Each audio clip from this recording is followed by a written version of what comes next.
दोस्तों, आज का वीडियो एक ऐसे प्रश्न पर है जिसको लेकर मनुष्य कई सदियों से जिस पर खोज कर रहा है, लेकिन शायद उसका सही उत्तर उसे मिला ही नहीं।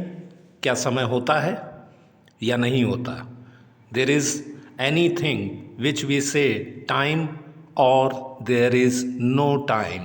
तो सबसे पहले आप चैनल को सब्सक्राइब करें, इसके बाद फिर हम इस पर अपने विचार रखते हैं और आपसे भी पूछेंगे कि आपके क्या विचार हैं।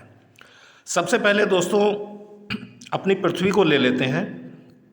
यहाँ पाई जाने वाली हर वस्तु, हर प्राणी धीरे धीरे अपनी भौतिक अवस्था को बदलता जाता है। अब चूंकि हम उस बदलती अवस्था से समझौता नहीं कर पाते, इसलिए हमने क्या किया कि इस भौतिक अवस्था को या इस परिवर्तन को हमने समय नाम की एक काल्पनिक इकाई से बांध दिया है।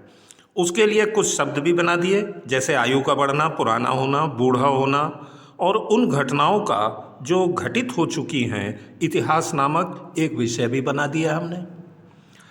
पहले बीसी, अब एडी, फिर कैलेंडर का निर्माण, कौन सा त्यौहार कब होगा, दिनों के नाम, महीनों के नाम, वर्ष, यहाँ तक कि दिन को घंटों में, फिर मिनट में, फिर सेकंड में, यानी खुद को पूरी तरीके से समय के माया जाल में फंसा लिया।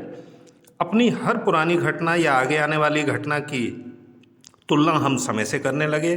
यहाँ पर हम थोड़ा सा मात खा गए, क्योंकि हमने खुद को तो समय से बांध लिया पर प्रकृति को नहीं बांध सके। आज हम ये देखते हैं कि मनुष्य के इस पृथ्वी पर आने से पहले पृथ्वी जैसी चलती थी, जैसी ऋतुएं चलती थीं, जैसी प्रकृति चलती थी, ठीक वैसे ही आज भी चल रही है।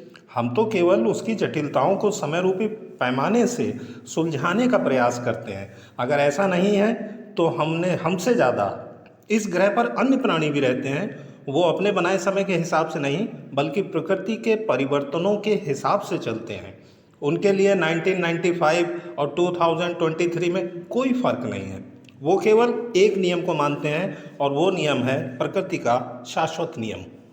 अब जिन चीज़ों को हम समय से सुलझा नहीं पाते, उनको अननोन फैक्टर की श्रेणी में डाल देते हैं।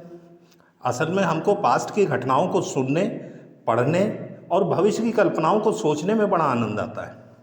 जरा सोचो, कोई आदमी बड़ा होकर बूढ़ा हो रहा है और वह अपने इस बदलाव को सहन नहीं कर पा रहा है, तो उसे शांत करने के लिए हमने आयु रूपी मानक बना दिया कि तुम 60 वर्ष के हो गए हो तो वह इस परिवर्तन से समझौता कर लेगा। पर क्या यह सच है? एक और तो हम कहते हैं परिवर्तन ही प्रकृति का स्वभाव है, या प्रकृति परिवर्तनशील है। फिर उसको मानने के लिए समय का सहारा क्यों? समय खुद में कुछ नहीं है, यह तो मात्र हमारी सोच को सच्चाई का जामा पहनाने का एक साधन मात्र है। अब हम इसके गुलाम हो गए, इसी के अनुसार जागना, इसी के अनुसार सोना, इसी के अनुसार अपनी दिनचर्या को पूरा करना आदि। अगर विज्ञान की माने, इंग्लिश में टाइम, लैटिन में टेम्पस, फ्रेंच में टेम्प्स, जर्मन में जाइट। विज्ञान कहती है समय एक भौतिक राशि है। दो लगातार घटनाओं के होने अथवा किसी गतिशील बिंदु के एक बिंदु से दूसरे बिंदु तक जाने के अंतराल को समय कहते हैं।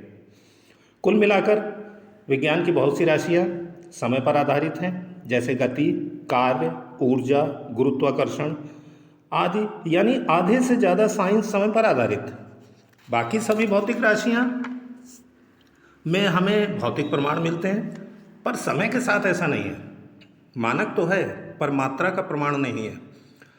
अतः मैं तो ऐसा मानूंगा कि वास्तव में भौतिक व प्राकृतिक ऑब्जेक्ट में परिवर्तन प्रकृति का नियम है, वो समय नहीं है। हमने प्रकृति दैनिक, मासिक, वार्षिक परिवर्तनों की दर को समय नामक एक काल्पनिक इकाई में बांधने का प्रयास किया है। अतः अंत में मैं अब आपके ऊपर यह छोड़ता हूँ कि आप कमेंट बॉक्स में अपना विचार मुझे अवश्य लिखें कि क्या समय होता है।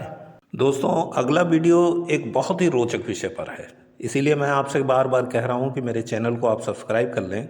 और विषय ऐसा है कि मृत्यु से ठीक पहले और मृत्यु के ठीक बाद हमारा ब्रेन क्या करता है, क्या सोचता है।